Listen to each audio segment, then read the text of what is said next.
Welcome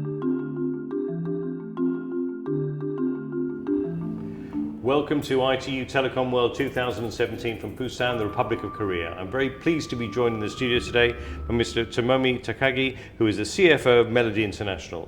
Mr. Takagi, thank you very much indeed for being with us today. Yeah, thank you. It's my pleasure to be here. Now, I'd like to talk to you about your SME. You're using smart technologies to transform lives. Perhaps you could tell us a little bit about what you're doing there. Sure. Yeah, we are a perinatal telemedicine company, and we are developing devices and telemedicine platform for pregnant women all over the world. Our mobile CTG, which consists of fetus heart rate monitor and contraction monitor, and together we call it a mobile CTG. And this will give doctor, how the baby is doing, if the baby is doing fine or not, and remotely you can, the doctor can see the baby's condition. And how do these work exactly? Okay. Well, our mobile CTG is much smaller and lighter than the conventional CTG that is sitting in the doctor's office.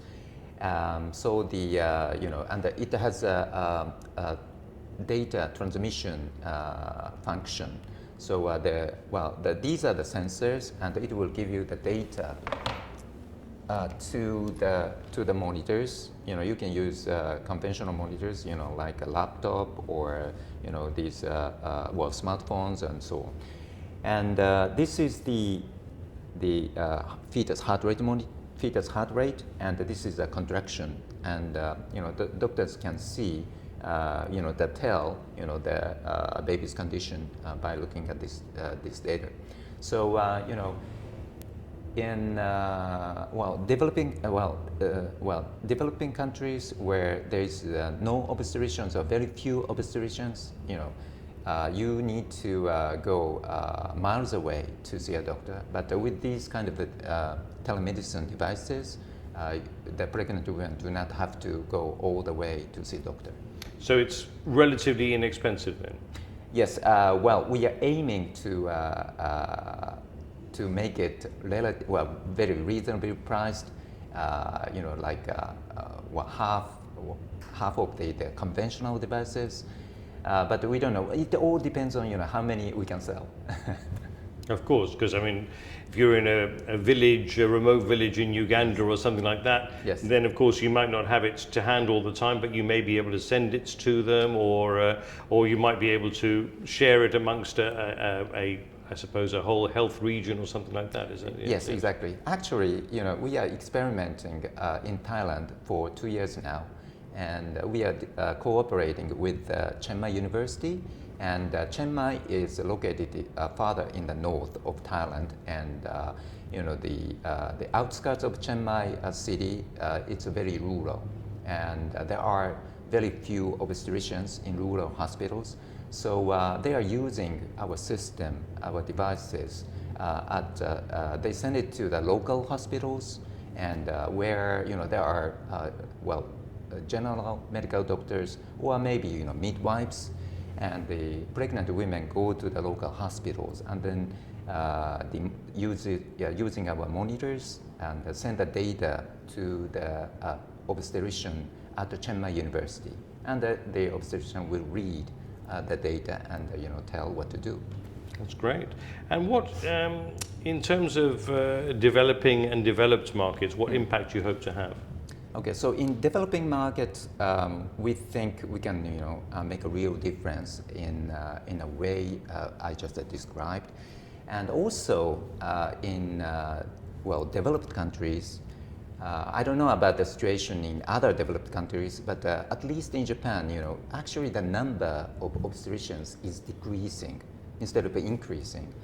Medical doctors in general is increasing, but not obstetricians.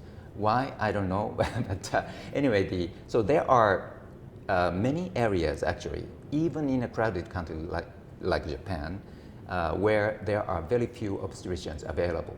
So sometimes pregnant women have to drive over an hour to see a doctor, and it may become a very big burden for her. But if she lives in a rural area in northern parts of Japan where you have a lot of snow, and so she can avoid going to see a doctor regularly using this device. And also, another trend that I think is true for most of the developed countries is that women are having children later in their life, right? Which is called late childbearing, right? And this adds a significant risk to childbearing, just having the baby, later in her life. So, pregnant women often feel unsecured and unsafe. And with this kind of monitor, she checks the fetus condition whenever she wants, at home, rather than going to a hospital. Yes, I mean you can spend an hour just driving across Tokyo, so you don't even have to be in a Yes. in a rural Yes, rural community a million miles away. And what's obviously you're here at ITU Telecom World, and there has been obviously a great focus on SMEs here, which is great for you. But I wanted to find out really what's the value for you of being here. Okay, yeah, it is a great opportunity for us to take our ideas and innovations to a global market, and this is a fairly unique event for bringing together such a wide selection of countries to a site. And have you seen other things that have inspired you here? Yes, I've well, I haven't had the chance to call on other exhibitors so much. This is the first day, but I'm going to do that in the coming days. So, yeah. And you'll be able to share your knowledge as well, I'm sure, in your experience. And finally, what's your main message to participants here? And is there anything specifically that you would like to impart to them? Right. Yeah, we are startup company with limited resources. So we are looking for local partners particularly in developing countries in Asia, where we think we can make a real difference. And also we are looking for investors who can work with us to take our ideas to global market. Well, we wish you the very best of luck, and you've got a great product there, so I hope it goes from strength to strength. Thank you very much for being with us in the studio, and we look forward to catching up with you sometime in the future. Thank you very much, Max. Thank you.